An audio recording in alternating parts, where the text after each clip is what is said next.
Practice of D attachment. सबसे पहले तो हम समझते हैं कि डी अटैचमेंट रिश्तों में होता क्या है, राइट। तो भगवत गीता में भी लिखा गया है कि आपको किसी चीज को बहुत ज्यादा बांध के नहीं रखना। आपको हर चीज को एक लिमिट तक बांधना है, फिर उसको छोड़ देना है। मतलब जो मोह होता है ना चीजों को लेके, कि ये मेरा है, ये भी मेरा है, वो भी मेरा है, मुझे ये भी चाहिए, मुझे हर चीज अपने आसपास चाहिए, राइट। सो उस चीज से आपको डिस्कनेक्ट करना है। या तो आप खुद से कर दोगे, आप सुखी रहोगे, नहीं तो जो आपकी कर्मज है, आपका धर्म है या कुदरत है, जो भी आप उसको कहो, वो खुद ब खुद आपसे करवा देगी। एंड आपको फल की इच्छा नहीं करनी, आपको सिर्फ अपना कर्म करना है। आप अपना पॉजिटिव दो, आपको फ्रूट खुद ब खुद मिलेगा। बट हमारी एक ह्यूमन टेंडेंसी क्या होती है कि हम पेड़ लगाते हैं, पेड़ अभी 1 साल का है, उस पे अभी फूल भी नहीं आए, और हम सोचते हैं हमें फ्रूट मिल जाए, हम वो फ्रूट को खा लें, राइट। अगर आमतौर पे देखा जाए, जो मैंगो का ट्री होता है, आम का पेड़ होता है, उसको जब लगाते हैं तो तकरीबन वो आफ्टर 4 to 5 years एक अच्छा मीठा फल देना स्टार्ट। बट आज अगर हमने उसको लगाया तो हम ये उम्मीद करते हैं कि बस 1 साल हो गया, नेक्स्ट सीजन में ये हमें मीठे मीठे आम देगा। नेक्स्ट सीजन में उसको फूल भी नहीं आएंगे। 3 years में उसको फूल आते हैं, चौथे साल में जो वो फ्रूट देता है वो कुछ खट्टा होता है, कुछ मीठा होता है। 5वें साल में उसका जो फ्रूट आएगा वो बहुत ही मीठा होता है, और हम वेट नहीं करते हैं, हम सीधा हमें फ्रूट चाहिए। 5 साल तक अगर उस पेड़ को पानी देंगे, खाद देंगे, जो भी उसको चीजें लगती हैं वो देंगे, तब वो मीठा फल देगा। So you have to be patient till that time. The same way जब हम अपने रिश्तों को करेक्ट करने के लिए जाते हैं ना, अप डाउन्स आते हैं। एक दिन बहुत अच्छा होता है, फिर एक दिन बहुत खराब हो जाता है। एक दिन फिर ऐसा होता है कि बस ये तो दुनिया का सबसे अच्छा पार्टनर है, ये तो बहुत ही बदल गया है, ही लाइक ही रेडी और she is ready to do everything for me. अगले ही सेकंड नहीं लगता है कि आई वाज रॉन्ग, मैंने गलत डिसीजन ले लिया। फिर नेक्स्ट होता है। ये एक जर्नी है, ये अप डाउन आते हैं। जब तक ये नहीं आएंगे आपके रिश्ते में स्टेबिलिटी नहीं आएगी। सो इस टाइम पे आपको बहुत ही स्टेबिलिटी के साथ चीजों को आगे बढ़ाना है। Here is the thing, sometimes the secret to a happy life is learning not to care so much. हमें बहुत ज्यादा केयर नहीं करनी है चीजों को लेके, बांध के नहीं रखना है उनको अपने साथ। Yes, you read that right.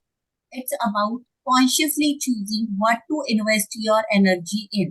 हम बहुत कॉन्शियसली डिसाइड करते हैं कि हमें अपनी एनर्जी कहाँ पे इन्वेस्ट करनी है, क्यों करनी है, कितनी करनी है। It's about focusing on what truly matters and letting go for the rest. It's all about क्या एग्जैक्ट चीज आपके लिए मैटर करती है, बाकी उसके आजू बाजू की चीजों को वहां से जानिए।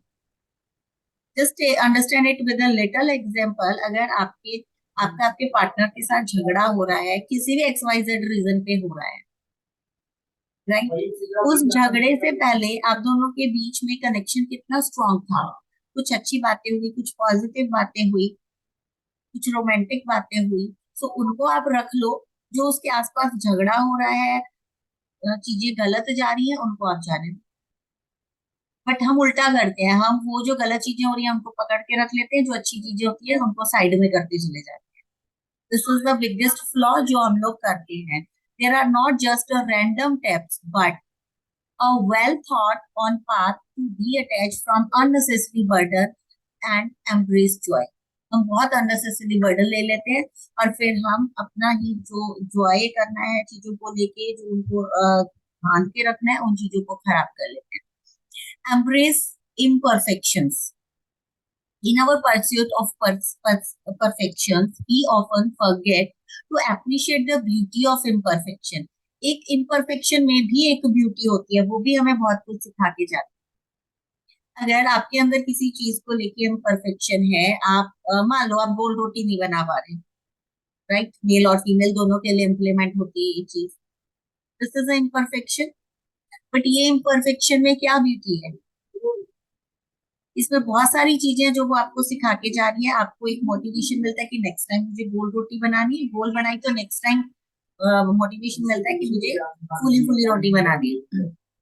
This constant striving can lead to stress, dissatisfaction and a whole lot of unnecessary caring. But हम क्या करते हैं, हम अगर वो गोल रोटी नहीं बना पा रहे हैं, हम उसको अपना बर्डन बना लेते हैं, उसको एक स्ट्रेस ले लेते हैं, फिर हम डिससेटिस्फाइड होते हैं, से तो बन ही नहीं रही है, मेरे को तो बनानी नहीं आती है, अब मैं क्या करूं, मेरे हाथ की तो रोटी कोई खाएगा ही नहीं। हम अपने ऊपर अननेसेसरी बर्डन ले लेते हैं। रदर देन आपका थॉट वहां पे क्या होना चाहिए, गोल नहीं भी है तो क्या हुआ, पेट में तो टूट के ही जानी है, राइट? तोड़ते तुम गोल गोल नहीं है ना उसको। तो these are the things. Acceptance is the concentration of a inner peace. अगर आप चीजों को एक्सेप्ट कर लोगे तो वो आपको एक इनर पीस देगी। When we accept that nothing and no one including our self is perfect, we begin to let go. अगर हमने इम्परफेक्शंस को एक्सेप्ट कर लिया हमारी या हमारे पार्टनर की, तो हम वो चीजों को लेट गो इजीली कर देते हैं and we stop caring about the non essential things. जो चीजें हमारे लिए जरूरी नहीं है उनके लिए हमारे अंदर से केयर खत्म हो जाती है। This doesn't mean you stop striving for the improvement. इसका मतलब ये नहीं है कि आपने अगर चीजों को एज इट इज एक्सेप्ट कर लिया तो आप इम्प्रूवमेंट नहीं करोगे या उसको स्टॉप कर दो। It just mean you acknowledge and accept the current state as it is. Improve करना है, चीजों को ठीक करना है, बट उनको एक्सेप्ट कर कि अब ये है, this is the thing as it is. रोटी गोल नहीं बन रही है, टेढ़ी मेढ़ी बन रही है। अब इसके ऊपर, इसको गोल कैसे बनाना है उसके ऊपर काम करेंगे, ना कि उसको लेके बैठे रहेंगे। When you find yourself stressing over a flaw or a mistake, take a deep breath and remind yourself it's okay, no problem, right? Imperfect, embrace the imperfection and move on. तो बोलो it's okay, no problem, everything will be all right, और आगे बढ़ो। Practice mindfulness. Mindfulness में बहुत power होती है। अगर आप रोज अच्छे से पॉजिटिवली पूरे मन से माइंडफुलनेस की प्रैक्टिस करते हो ना, तो आपको कोई भी चीज कभी हिला नहीं सकती। This is my personal experience with mindfulness. अभी 2 साल हो गए हैं, 2 साल से डेली सुबह उठ के 10 मिनट्स के लिए मैं माइंडफुलनेस प्रैक्टिस करती हूँ। Mindfulness is all about being present, being in the present moment. अब आज के दिन में हम वो जीना सिखाता है। It's about acknowledging your thoughts. आपके क्या थॉट्स आ रहे हैं, आपकी क्या फीलिंग्स आ रही है, आप उनको जज कर सकते हो। एंड जब तक हम अपने थॉट्स को जज नहीं करेंगे ना, हम प्रेजेंट में आ ही नहीं सकते, या हम चीजों को एक सही डायरेक्शन में नहीं ले जा सकते। हमारी जो हमारा जो दिमाग है वो प्रॉब्लम्स के ऊपर ही घूमता रहता है। And in that presence you are able to discern what truly warrants you care and attention. You see, often we find ourselves fretting over the past. बहुत जल्दी होता, पीछे ये हुआ था, उसने ये किया था, ऐसा किया था, वैसा किया था, and in doing so, we end up caring far too much about things we can't control. हम उन चीजों को लेके वरी करते हैं, उन चीजों को लेके सोचते हैं जिनको हम कंट्रोल ही नहीं कर सकते, राइट? अगर अभी अर्थक्वेक आ जाए और आपको पता है अर्थक्वेक आने वाला है, तो आप अर्थक्वेक को लेके वरी कर रहे हो, अरे अर्थक्वेक आ जाएगा, ये हो जाएगा, वो हो जाएगा, rather than finding a solution। क्या हम अर्थक्वेक को रोक पाएंगे? नहीं रोक पाएंगे। हम उन चीजों के लिए वरी कर रहे हैं जो हमारे हाथ में है ही नहीं। Understand the nature of suffering. You see, we all suffer. It's a universal experience, and much of this suffering comes from attachment. जिन चीजों के साथ हमारी ज्यादा अटैचमेंट होती है ना, वही उन्हीं चीजों को लेके हम सफर करते हैं। And desire wanting things to be a certain way, holding on to things that are impermanent। और हम उन चीजों को होल्ड करने की कोशिश करते हैं जो परमानेंट है ही नहीं। अगर अभी आपका एक आर्ग्यूमेंट हो रहा है आपके पार्टनर के साथ, वो आर्ग्यूमेंट परमानेंट नहीं है और उसको आप होल्ड करके रखते हो। अगर अभी आप दोनों के बीच में एक हेल्दी कन्वर्सेशन हो रहा है जो कि परमानेंट है, जो मोमेंट्स परमानेंट है, आप दोनों के बीच में इमोशनल कनेक्शन परमानेंट है, उसको आप होल्ड नहीं करते. Learning to let go of these attachments is key to reducing our suffering and in turn caring less about those things that cause us unjust.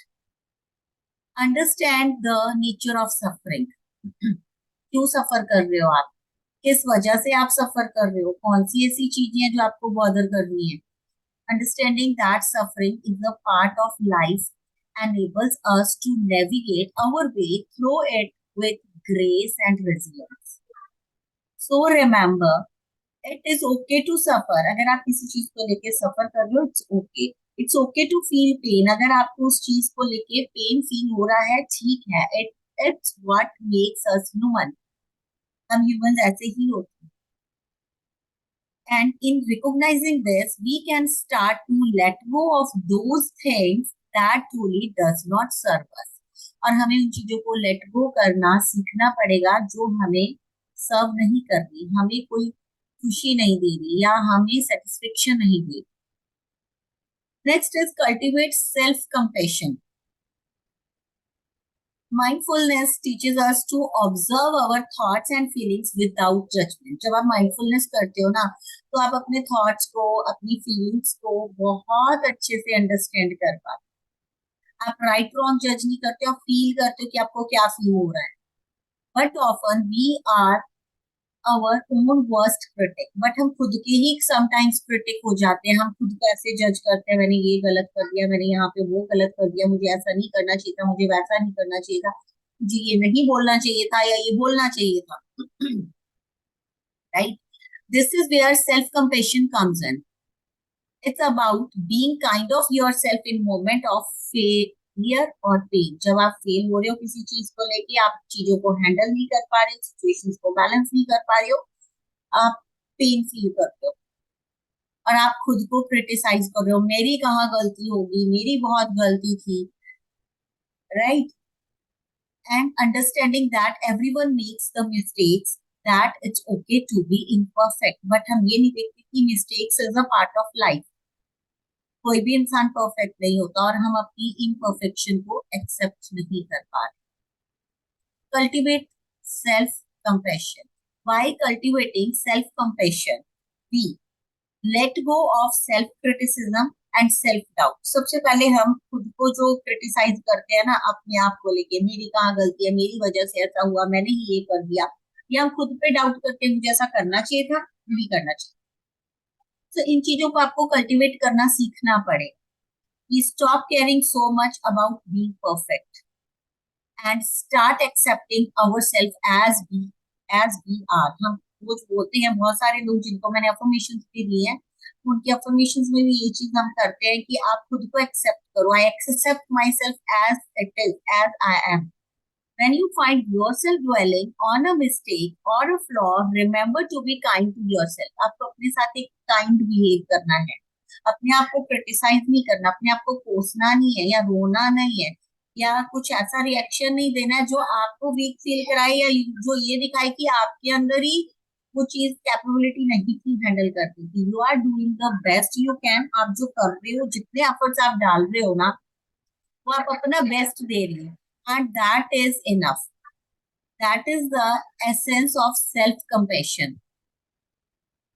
Learn to live with the minimum ego.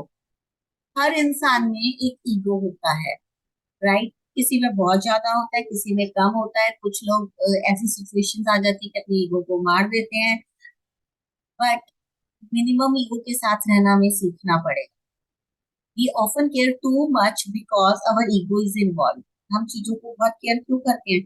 उसने मुझे, अगर किसी ने आपको कुछ कह दिया, आपको चिल्ला दिया ना, तो आप ईगो पे ले लेते. उसकी इतनी हिम्मत, मेरे पे चिल्ला दिया, मेरे को गलत बोल दिया, मेरे फेस पे आके स्नैप कर दिया, ये आपका ईगो हाई हो जाता है.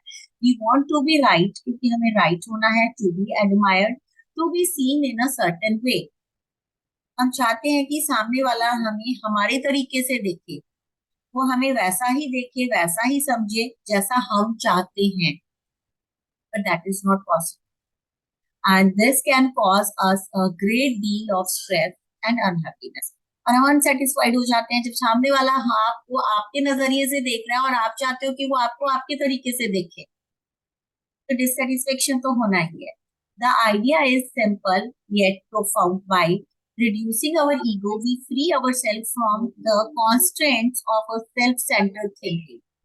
हमारी जो सेल्फ सेंटर्ड वाली थिंकिंग है ना, वो वहां से खत्म होना स्टार्ट हो जाती है, हम उससे फ्री होने लगते हैं। we become more open, more compassionate and ultimately happier। जब हमारे पास एक्सपेक्टेशंस ही नहीं कि सामने वाला हमें जैसा हम चाहते हैं वैसा देखे, तो फिर वो चीज हमें हैप्पीनेस देती है, हम एक्सेप्ट कर लेते हैं हर चीज को एज इट इज।